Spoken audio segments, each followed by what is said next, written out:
sikiliza vizuri hapo. Anza vizuri. Anzia hapo kwa kwa sasa.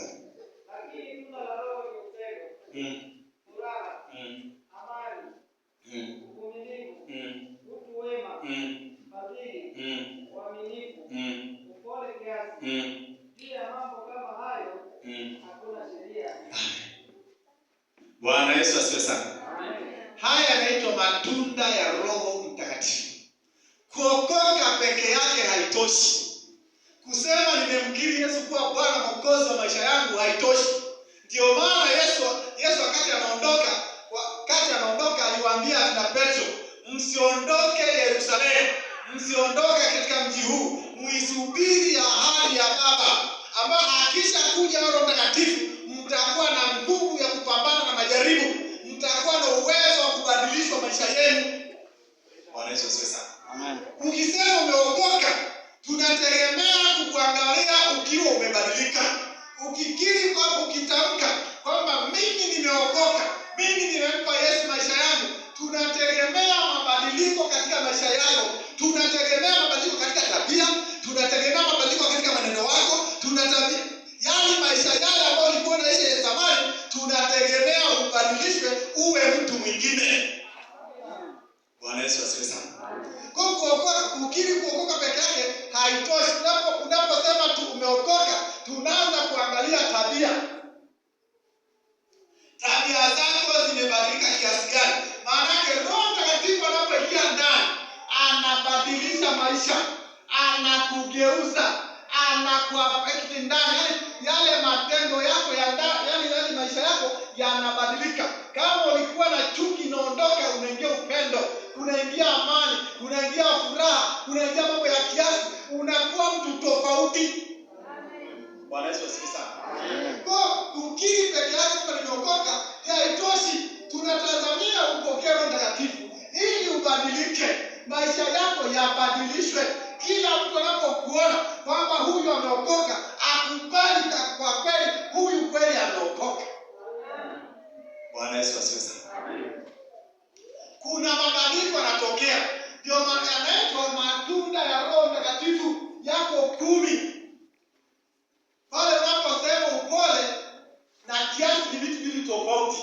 Upole sio upole na kiasi, sio upole kiasi, upole na kiasi. Sawa? Bwana Yesu asifiwe sana. Unapompokea Roho Mtakatifu, anafanya mapinduzi. Anafanya nini? Mapinduzi. Mwimbaji mmoja anasema kuokoka ni kugeuka, kuokoka ni kuacha.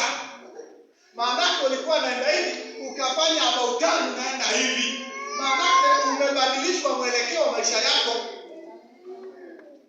Bwana Yesu asifiwe sana. Hatutegemei unasema umeokoka bado na mambo yale ya kale. Lazima ubadilike.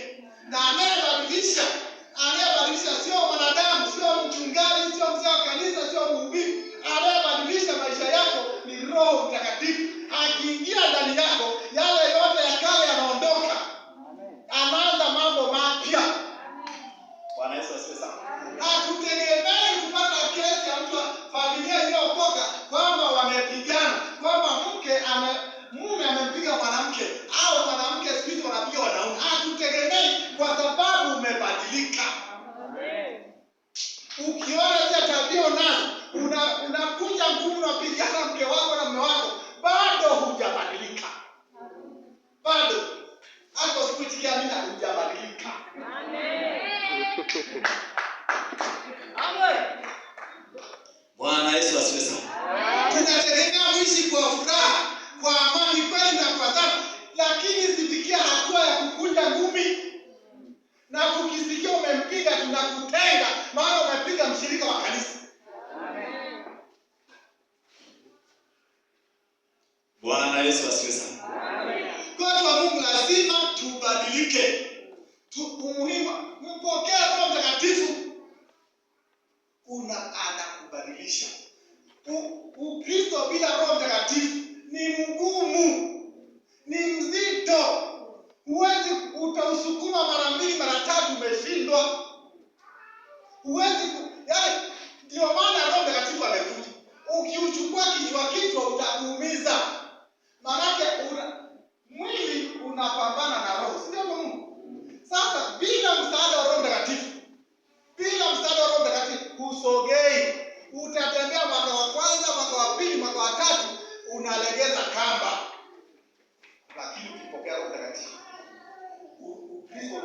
tamu, unakuwa na ladha. Hata kama ukipambana majaribu, hata kama ukipita kwenye hukumu wa maisha gani hayo, Roho Mtakatifu ndani yako kunakuwa na furaha na amani. Unajua unachokiamini, kuna nguvu inakusukuma kwamba haya tunapita ni ya muda, kuna furaha mbele. Lakini ukikutana kitu ambacho Roho Mtakatifu hayupo, wewe kwa sasa huwezi kutoka.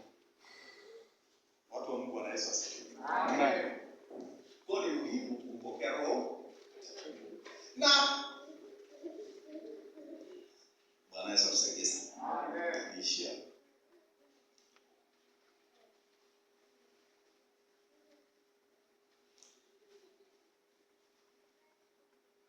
Hebu soma Wakorintho wa kwanza, wanaona wa pili. Kwanza sana Matendo 7 mstari wa 16 mpaka 20.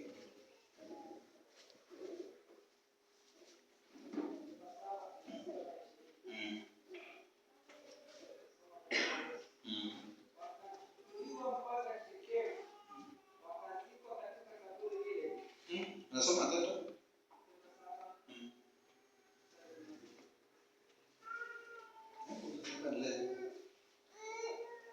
Ona kama inakuwa tofauti. Hebu soma Luka 24 mstari wa 49.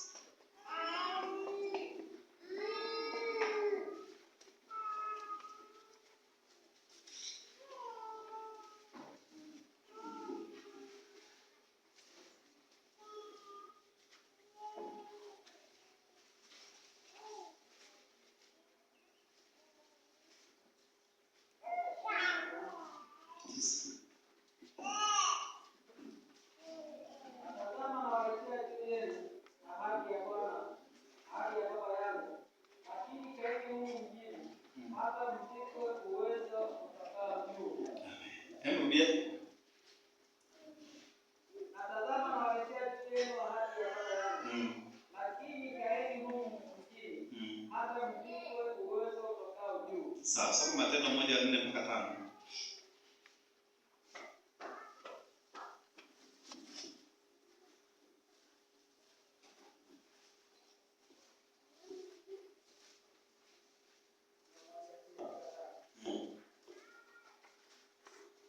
Hata